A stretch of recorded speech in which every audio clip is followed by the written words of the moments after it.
Hello, I'm Professor Lieu. I'm here today with Jordan McCracken-Foster, art prof, teaching artist. Welcome to our video where we give advice to artists. And today we are talking about finding an artist community.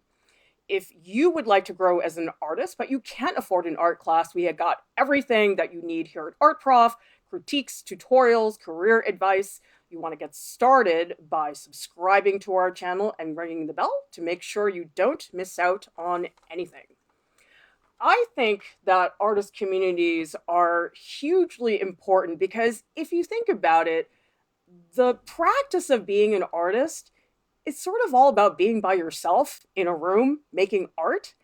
And so I have found it hugely important to step outside of that, largely so I can get inspiration as an artist. And a lot of it really is commiserating with other artists about things like the career struggle, being rejected a million times. I find it very motivating to be around other artists and also getting feedback on my artwork. Jordan, has that been your experience as well?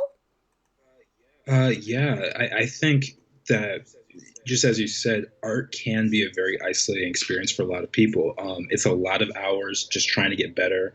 Oftentimes, it can lead to a lot of frustration, depending on how long you've been working on something. And a community will help put you in the right place. And I think it's for the same reasons that getting a critique from someone else is really important. They're able to come see what you're working on with fresh eyes, and they'll give you their first impressions on something, and it helps make everything better. Generally speaking, sometimes critiques aren't that great, but when it comes to a community, having those people around you who all have an understanding of what you're facing, that struggle you're going through, is really, really important. And I imagine it's similar with musicians, like people who are singers or who are pianists or guitar players, how, maybe they're struggling on a particular song, and, they'll go get reinvigorated by going to a concert, or, just being around other people who are like-minded. That same kind of mindset is really seen in the art world. And I think that everyone needs to have that sort of community around And you know them. something, this has been happening forever and ever and ever.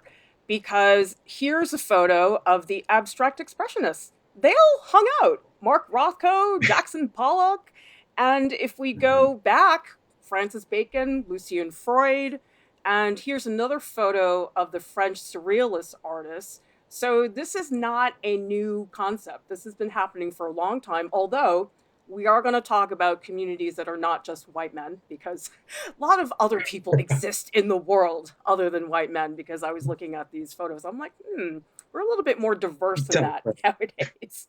So, Jordan, why don't you talk to us about your community? Because you have, what did you guys call yourselves? Drawholics? Yes. So at the school that I attend right now, we have a community called Drawholics Anonymous. And the motto is essentially building a culture or creating a culture of excellence. And it was started by a professor at my school who realized that a lot of people uh, were not super excited about learning how to draw traditionally because we have so many digital tools. We have Cintiqs, we have iPads, things like that. And that original um, that love for just being a draftsman or draftsperson and just pencil to paper and grinding everything out and going through pages, that was sort of lost. So he's decided to create this community where we will all start off with the same challenge, which is called the 2500, which consists of 1,000 heads, 500 arms, 500 legs, 250 hands, 250 feet. And and so when you complete that, you become a part of this, you become an official member of this art fraternity, if you will. And, the way he described it was a fraternity without jerks and without booze. And so, um, and he just started pitching this idea around the campus. And he's told me several times he thought originally he would maybe get like 10, 20, 50 members or something. And right now we're well over 300, and we're the largest group in the history of the school. And so we gather together for weekly workshops, figure drawing workshops. We go out to the city. We do sketch crawls where we just stay in a place for a half hour, 45 minutes, and then we'll go to a different place in the city and we'll draw that, or we'll get together at somebody's house. And it's just this huge opportunity to get to know people, get to meet other people, Um, and there are some who so many people I'm friends with who I never really would have. I don't think I ever would have introduced myself to them otherwise because they might just seem different from the outside. But now we're the best of friends, and so I've made so many lifelong friends just from this one community in the last 2.5 years. So yeah, I love it, and I think everyone needs to be a part of something like that where people are just motivated to get better, and that's the only thing. All right. So. Hello, those of you in the chat, Lahona and 10,000 Crows. And if you are watching, why don't you tell us in the chat what communities you have been a part of, what you have found exciting about that? And we're going to talk today about communities in real life and online. I'm going to share some specific resources online that you guys can take a look at. But I also think that the interaction in real life is really, really helpful because when you interact online, I mean, you can get a lot out of it, but nothing beats in real life. I think it's a different type of connection. And I think there are more opportunities to find a connection locally than a lot of people realize. I think you just have to put yourself out there and actually find those. And so, Jordan, you were saying earlier that sometimes it's not like an organized situation. Like Drawholics is definitely very organized. Like you said, you had a friend you bonded over your love of LaShawn Thomas. How did that happen? Yeah. So I was at my undergrad. I can't remember what homework assignment I was doing, but we were we were working in the same room, and I don't know how the conversation started, but I think I mentioned uh, this video I had seen about failing to success. And LaShawn Thomas, for those who don't know, he is the creator of a Netflix show called Cannon Busters, another show called Children of Ether, and he's also worked on The Boondocks and Legend of Korra and Black Dynamite. And he was an inspiration of mine since I was maybe 17 years old for animation. And another friend of mine happened to just, I think when I mentioned his name, it instantly like clicked in her head, like, oh, you like LaShawn Thomas too? And, we just started having conversation about the styles that he was doing and, his different comics and his animations. And we just bonded over that. And I can't remember exactly how the conversation went because now that, it's got to be like 4 or 5 years ago. But to this day, we're still very close friends and we talk all the time. And so, yeah, it's really funny how those random occurrences can just create lifelong friendships. Like, I remember another time I was at a book signing for my favorite show, Avatar: The Last Airbender, and I was standing in line for a long time, and I ended up, when you stand in long line for that long, you get curious and see who's next to you. And there was one guy, he was like 6'9" or 6'10" or something like that. And we all thought he was like this basketball player because he's clearly the biggest one in the room. And he was like, no, I want to be an artist. I want to work in animation, blah, blah. And, it's been a while since I talked to him, but every time I see his art on Facebook or whatever, I'll, give him a shout out and be like, nice work, dude.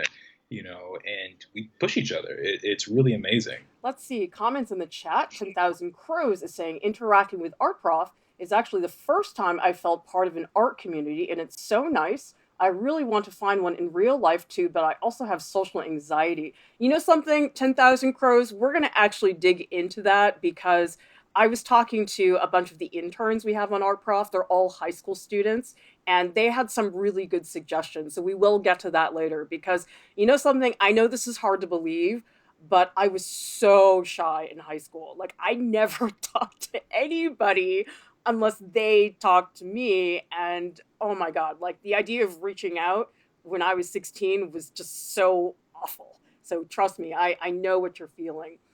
Tammy saying, I'm a stay at home mom in my 40s, living in a northern Canadian community with limited facilities to the arts. You're my art community. That's why this channel is live. Oh, thank you so much, Tammy. I'm so happy to Wow. hear that.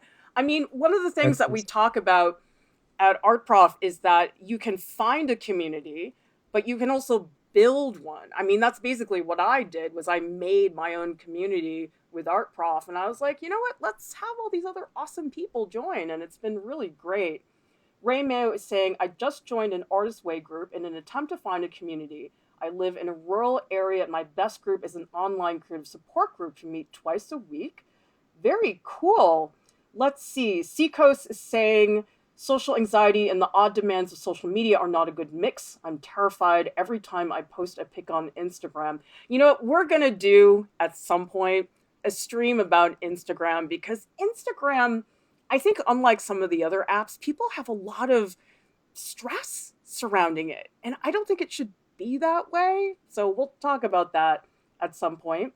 And Lahona's saying, I live in a small community. My friends love my attempts, but no critique to help me move forward. I'm glad you brought that up, Lahona, because Jordan, have you ever had to ask like a family member for critique or say to them, hey, what do you think about my drawing? Like, how does that end? I stopped asking for critiques from my family members because it just being maybe it's just me. I'm like the only visual artist in Me my too. family, and so everything I do is just magic to them, and they don't understand. And they'll use this. This bothers me personally when they just say, "Oh, you have so much talent, talent, talent," and they push that word. But I'm like, you know how many hours I practice? This is a developed skill. Like this is, you know, um, like it's very rare for someone to look at, like a musician, like a celloist, right? No baby at 2 years old just going like, It's doing this, talent, right? magnificent piece.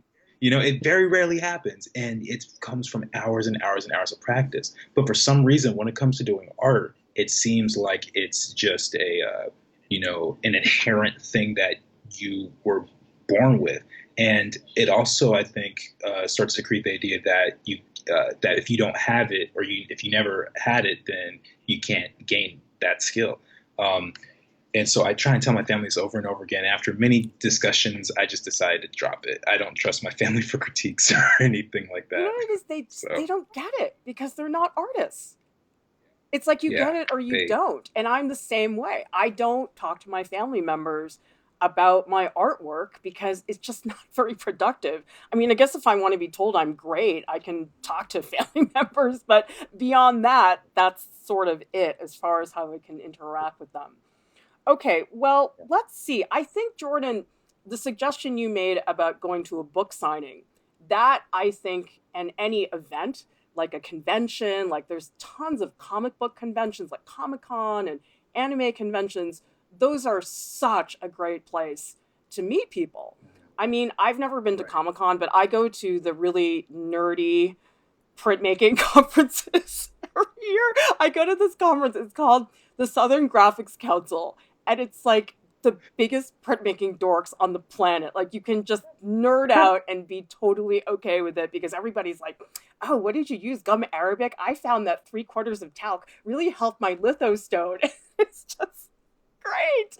So, what I like about those conventions is that there's an inherent connection there that you don't Yeah, find when you're just meeting people in real life.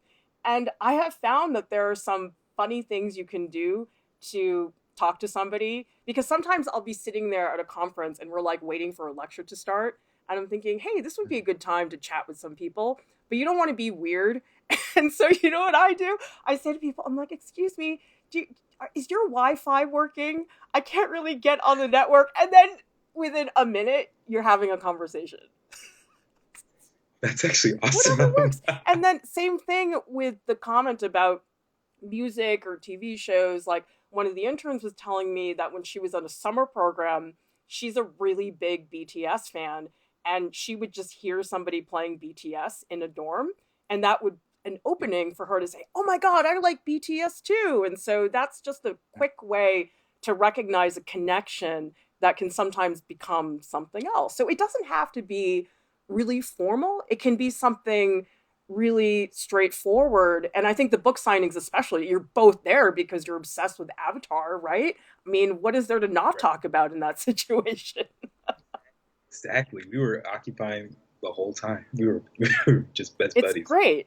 So I think other things you can do is one of the high school students was telling me that she was actually an intern at a local gallery. And she was very funny about it because she said, "Oh, well, the two women that ran the gallery, they were like so much older than me, but I loved hanging out with them and they were such a good resource for me to talk to." So while it is nice, I think, to talk to people your age, it's so great to talk to people who are a completely different generation. And for me, a Mhm. large part of that has been reconnecting with my former professors. I mean, a lot of them are my colleagues now. I mean, I see them at work, but I don't know. I love talking to people who will say to me, Clara, calm down. It's fine. It'll work out. Or they tell me, oh, you're not crazy. This is normal. This is the way the Yeah. field is. And so I found that very, very important. Seacoast is saying, way over here in the Maritimes, love the area, but I find the art community to be a tad standoffish and elitist. Oh, that's interesting. Tell us in the chat if you guys have experienced that. Have you had that experience, Jordan?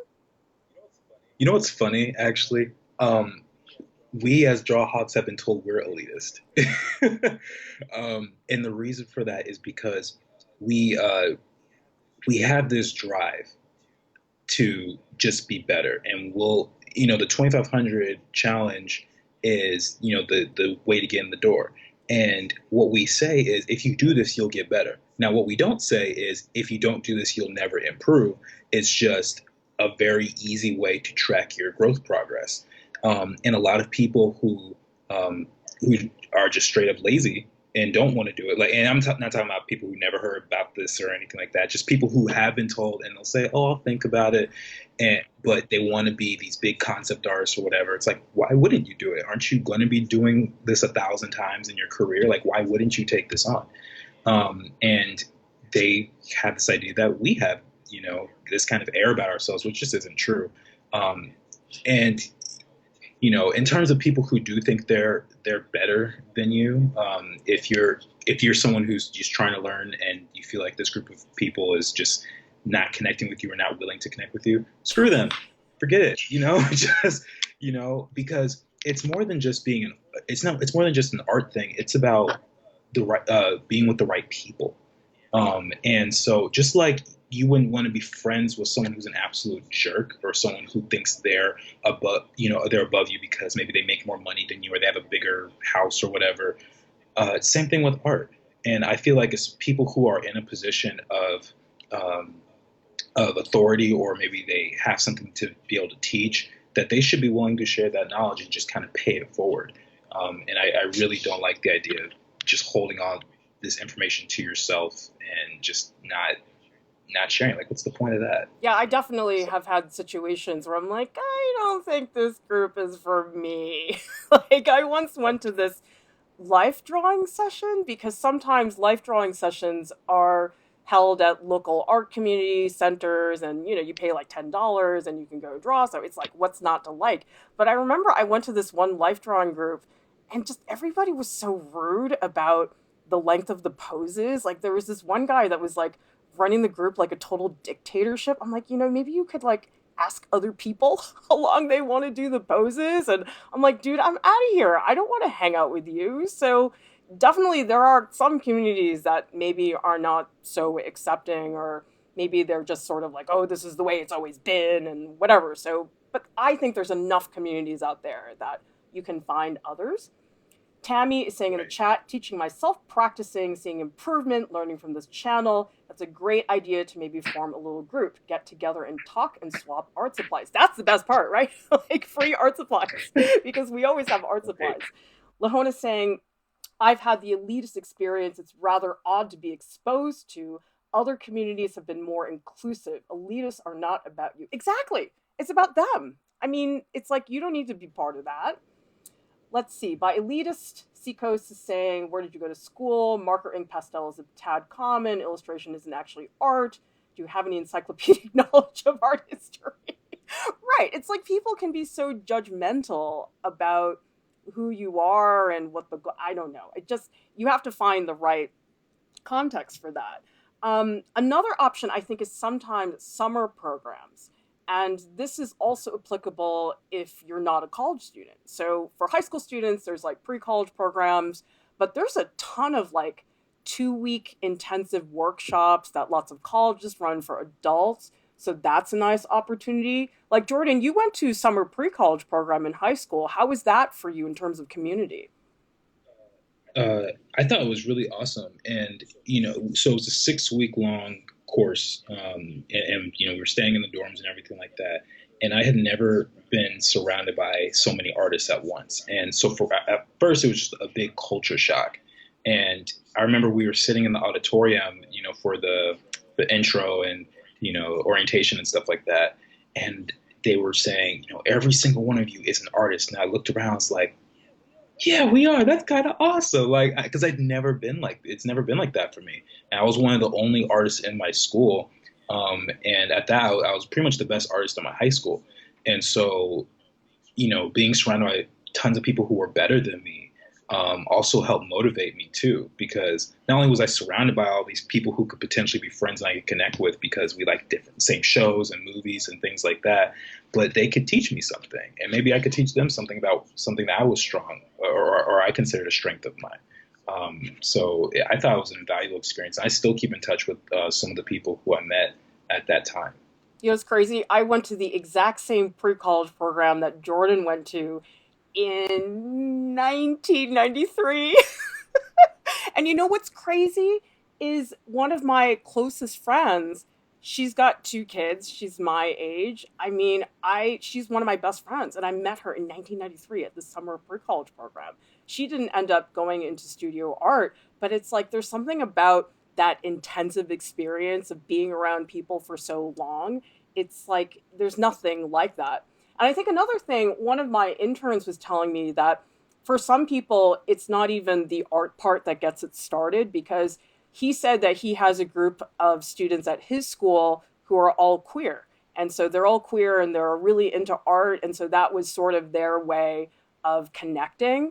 And so it doesn't even have to start with art. It could be like a mix of different types of things. And he said that they had these like backyard get togethers where they'd have like music and people would share their art. And so you don't have to wait to meet other people. Like you can start your own thing. I mean, of course, that's some work, of course.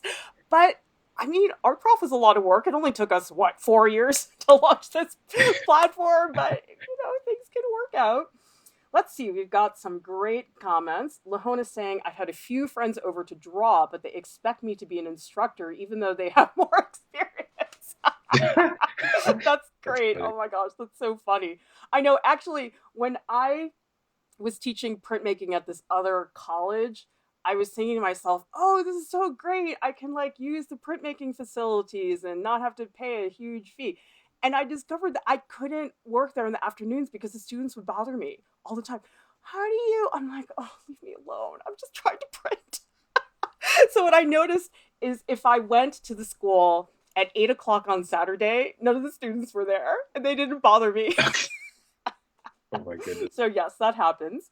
And Ray Mayo is saying the liveliest talks and most fun critiques have been here. I'm glad to hear what younger people and students are thinking. I've been feeling less isolated, and thank you. That's great, Ray. I'm so happy to hear that because in the olden days, in the 90s, we had no internet. And I was like Jordan, I was the only kid at my high school that liked art and nobody got it. And I was like, God, I'm weird. And then I went to pre college. I was like, oh, there's all these other weird people. Okay, this is not so strange. I don't know, for me, it's very validating. Like to hear, oh, you got rejected 18 times too. Okay, I'm not crazy. I feel like some of it is just to realize that you're not the only person who goes through that. And it just makes you feel better. Don't you think? Yeah, and it's funny too. I've also noticed that there's a lot of similarities in different cultures or people from the similar states, like in terms of their interests or the way that they're encouraged or discouraged by their family, and you'll find that there's no story that's the exact same, but there's a lot of similarities to these stories, and and when I hear things like that and they're still knocking out the park, that even motivates me more. I'm like, man, like I need to be around this person in this person's circle because if they can, rise to this level and go through all that, I have no excuse. I gotta learn from this person what they do to keep themselves going. Let's see. Seacoast is saying, agreed, Ray. I've learned more about critiquing and looking at my own art through this channel than any other modern forum. Reminds me of studio time in the 90s. AH is saying, I live in a small town. There aren't many art communities. In my town, there's only a small art center, and they give me this sort of pretentious vibe about them. I know. It's like, why do people have to be that way? Like, is it that difficult to be opening and welcome and not a jerk? Like, should it be? I don't know. Let's see. Mary Phoenix is asking, how do you arrange an art focused get together? Sorry if this is okay. Well, I mean, I think it sort of depends on the context. I think that sometimes you can do it through an organization. Like I've actually been doing that a lot where I'll just go to a community art center and I'll say, hey, I want to give a lecture on this. Or, hey, I want to have a get together where people can discuss something like this. And actually, a lot of local art centers, they're pretty open minded as far as that goes. So you have to think about, okay, well, what's a reason for us to get together? I know some people, it's a critique group where you're like, hey, can we organize a critique night? And maybe everybody brings one artwork and we limit it to 15 people. There's a lot of ways you can do it. Another thing you can do as well is just go to art openings. I mean, there's a lot of art openings in any town that you live in at community centers and stuff. And that's really nice because you know people live nearby and you get to talk about the artwork. I found that very, very helpful.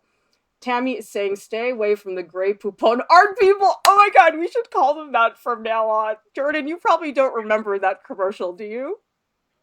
I don't You'll have think to look so. it up later. It's all about how snotty Okay. people are. It's perfect. Let's see. Hamza Okay. saying within Morocco, art is very restricted to inanimate patterns and symbols, and art communities that want to experiment with different themes and even figures are usually seen as taboo. Oh, wow. I didn't even think about that. Are you in Morocco, Hamza? I wasn't sure. But yeah, that's a completely different type of context because I'm sure you have to be careful about how you go about showing your work to people depending on where you're living. Um, but what I was going to say too is there's lots of neighborhood events you can go to. This is not in every single city, but in Boston and New York City and the bigger cities, there's these like open studios events. Do they have those in California, Jordan? Uh, they probably do. I just don't pay as much attention because I'm always so Well, busy. open studios is really fun to participate in, but also just to go to because it's usually in the neighborhood and basically all the artists in that town, they open their studios, some of them work at home, and you just get to walk around and see their stuff. It's like super casual. And I just love doing that, like getting out and seeing the neighborhood because you like don't even know who's in your neighborhood until you go to an event like that. I have done open studios myself and I found it super fun, like people talking to me in real life. It's just really, really nice. So I've enjoyed a lot of those events. And then professionally speaking, a lot of artists will join like an artist co op. In fact, I got an invitation to one the other day. I felt kind of bad saying no, but I don't really have time for it. But an artist co op is basically where you pay some monthly fee and they guarantee you a solo show, like, say, every 1 to 2 years, and you have member responsibilities. So maybe you have to gallery sit, you have to go to meetings and vote on certain things. I've been in other ones, like I was a member of the Boston Printmakers for a long time. Again, big nerdy printmaking association. And we would just get together and we'd have these annual meetings. But you know, honestly, the best part of that organization was eating lunch together because people really made good food. And number two, we'd always have like a very casual portfolio thing at the end where everybody would just bring a bunch of prints, you just dump them on the table, people just walk around. That was the best part of the meetings, is like getting to see what other people were doing. We got a question from Seacoast. Would you agree that part of the elitism is this ultimate goal of being in a gallery in smaller communities as a show of pride? I don't think so, Seacoast. I think just some people are jerks because I feel like I've seen that at all levels. I've seen it in very small communities where you think that would not be the case. I've seen it in places where you expect it. I mean, there's a lot of ivory tower type of stuff in academia for sure. Hamza saying, I went to Miami and went through Wynwood. It was so cool how the different themes represented the communities surrounding it. Also, it was fun to look at. Yeah, that's really, really cool. I love that. Really engaging with your immediate surroundings. Um, and now, Jordan, what about Instagram or other online communities? Do you largely use Instagram or do you use anything else? I well, before Instagram, I was always on Hmm. Facebook, and there were a lot of groups on there. So, and some of them would even be named after specific artists. Like LaShawn Thomas had a group named after him. It wasn't even started by him. Someone just did it in his name, I guess. And a lot of people just post their work, and you build a community. And I remember I posted something on there when I was like 16 or 17. It was like these character expressions, and and it was so encouraging because everyone really liked it, and I got at the time I got like 30 likes for it, and that was huge for me because I'd never seen that. I was like, oh my goodness, they like my work, and I'm not even in college yet. This is gonna be awesome. And so, you know, in situations like that, it's really really great. And nowadays it's just all Instagram, and I follow so many artists that it's just mind blowing. And so uh, and every once in a while I do find someone who I connect with, maybe through, mutual friend or something like that, or I'll see like five or six of their artworks and I'll be like, oh, that's really cool. Like, let me hit them up and see what they're all about. And maybe they're nearby. And, I remember one time on one of these Facebook groups, someone friended me, and there was a period of time for like maybe 2 years where people just started friending each other in these groups, and we had never met, and some of us had never even had a single conversation to this day. But one person was like, "Hey, man, you have to do like a Skype call or video chat or something and just draw?" I was like, "Yeah, sure, why not?" And so we talked and drew for like an hour, and we kept in touch, and it's been like 5 years since then. So that happens all the time too. I've noticed actually, this is just me, but it seems like Facebook is sort of dying. Like a lot of people are not using it as much as they used to. Most people have moved on to Instagram. But yeah, one of the main reasons I'm still on Facebook is for the groups because I'm actually in a bunch of art teacher Facebook groups. Again, really dorky, but it works for us because the thing about a lot of high school art teachers is that they are the only high school art teacher at their school. And so they don't really have like a department. Like where I teach at a college, we have like departments where I have like, oh, I have like 20 other teachers. And so it's easy for me because everybody's just around. But in high school, you don't really have that community with other art teachers. And so I'm in like a high school art teacher Facebook group. There's one for middle school, there's tons for elementary. And actually, if you guys don't know, ArtProf has a Facebook group, so you guys could join that as well. And then a lot of high school students are telling me that they're using this app called Art Amino, which I've taken a look at. I haven't really used it very much, but I guess for a lot of students, that's another place where you can get feedback and interact with other students. So that seems like it's really fun. I think it's in some ways replaced DeviantArt. I don't know if people are still using DeviantArt. Were you ever on DeviantArt, Jordan? I was, and a couple months ago, my friend told me that my link was still on my Facebook, and she's like, "You should probably get rid of Yikes. that." I was like, "Oops, I didn't even realize." So yeah, It was cool when you were yeah, 14, right? yeah. It's cool when you're 14. Now it's all about ArtStation. That's what I like.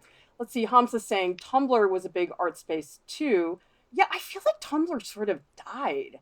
I was on it for a little while and I have not touched it in years. Were you on Tumblr? Yeah, I I think I made like two posts because I was required to by a class. It was like a blog sort of Oh, thing, okay. but I never got into it. Like I just don't have that much to say all the time. So I was like, whatever. Let's see. Seacoast is saying Tumblr, DeviantArt, news groups, and the Ultra used to be my go tos. My issue is that cancel culture infects almost all social media interaction. Yeah, you have to be careful how you use social media because I think there's definitely ways that Instagram can be really toxic to people. I mean, I feel so blessed that I didn't have Instagram when I was 14 because, oh my God, it would have done such a number on my self esteem. My self esteem was not good at that time. I feel like as an adult, I can kind of handle it. But I feel like one option, if you're in school, is one of my high school interns. She said that in her art class at school, they formed a WhatsApp group, and so within the people in that art class, they can post artwork, they can give each other critiques. And so sometimes it's better to have a community that's not public, one that's like, okay, these are the people in my art class at school, or when I taught at this pre college program, a lot of the pre college classes would have, okay, the drawing majors and Clara's class, they have a WhatsApp group. And so while Instagram can be helpful, sometimes it is nice to have like a closed group that's not just open to anybody because wow, people can be jerks online, can't they? Oh, goodness, yeah, yeah. Let's see. So I think the thing is, you guys, communities are very important. I think that they can be a little bit tricky in some situations, but I think the important thing is to find a safe space where you can feel like you can trust people. And that's one of the reasons I started Art Prof, is because I wanted something that was really accessible and very inclusive, because like it bothers me so much when I see these historical photos of all these white men. I'm like, you know what, there's other people in the world, and like I really wanted Art Prof to be a place where it was inclusive and it was for everybody and it wasn't just for white guys. And like it just like bothers me so much when I look at these art history images. And sometimes when we're picking art history images, I look at the images I pick, I'm like, these are all white men. This bothers me so much. Like as a person of color, it's like very frustrating. So I feel like the international community that we've been able to build on Art Prof, for me, has been very rewarding. I mean, when you guys come into the chat and you tell us what you're thinking, I feel like I've learned so much. Like, Jordan, isn't that cool that we're talking to people in like the Ukraine and stuff? Like, I love that. I love it, and honestly, sometimes people will tell me what country they're from, and I'll see them pop up in a stream like 3 weeks later, and I'll be like, "You're the one from such and such a country, right?" Or maybe I don't say it out loud, but just in my mind, I'm like, "I think I know who you are," and I think it's awesome that our prof has gone so global, and I think that this could just be the beginning because one thing I don't know if we touched on today was just learning how to build your own art community too. Like, and I remember in one of my classes we saw a clip from this film, and I don't remember what the film was, but I remember he was supposed to make a baseball field, and the mantra that was repeated to him was, "If you Oh, build it, Field they of will Dreams. come." Yeah, that. So, and I think, in a situation where, because there have been a couple people in the chat who said, there's people who are elitist, or there's no one near me. But if you see the problem, then maybe you're the one who's supposed to create the solution, and maybe you're the one who spearheads something. And because maybe there are other artists out there who you don't know about who are more introverted than you are, Mm-hmm. and maybe once you come out and say, "Hey, we're gonna have a get together at the park on Thursday at 7:30," maybe you'll meet 20 new people who just want to get better. And just starting something that way, just keeping it really simple, can really, I think, can do a lot for a And community. you know what's really funny? This picture that I'm showing here of Kat and Jordan. Kat and Jordan met for the first time a little while ago in real life, because Kat has started working on Art Prof, I guess, last September. And Jordan, you've been with us for a little while, but you guys had seen each other on Skype and on streams and everything. You never actually met. So what was that like? Yeah. Because you were clearly interacting, but that in real life thing Yeah. was such a different experience, I'm sure. Oh, it was so cool. So, like, first of all, the only way I even found out that we were even near the same area was because we were having like a staff meeting, and you were talking to her, and she said something about a particular city, and I was like, "Huh." And then I messaged her. I was like, "Do you live in this city?" And she's like, "Yeah." I was like, "Dude, I'm like an hour away from you. Why don't we hang out?" And there were a bunch of other kids from RISD who were in the area. I was like, "We should all just get together." So there were like 5 of us. We all met at this coffee shop, and some of us had never even met before. I know most people hadn't met Kat because we were in different years. And so we sat there in the coffee shop for like 3-4 hours, and it was so much fun. And just getting to see her on a non-art prof level was really cool. She's also very tall. I was not as prepared for that. I didn't realize she's gonna be like pretty much just basically as tall as me. And so I was like, whoa, okay. So that surprised me too. But it was really awesome. It was really great. And hopefully I can meet the rest of the art prof team in person soon because there's a lot of others Well, I mean, I always feel ahead. like whenever we have Art Prof staff meetings, it's like a built in time for us to just hang out. Because, I mean, obviously Yeah, we do work too, but it's like if I didn't have Art Prof, I wouldn't have a reason to chat with you guys all the time. And so that's the right. cool thing that I like about our particular community.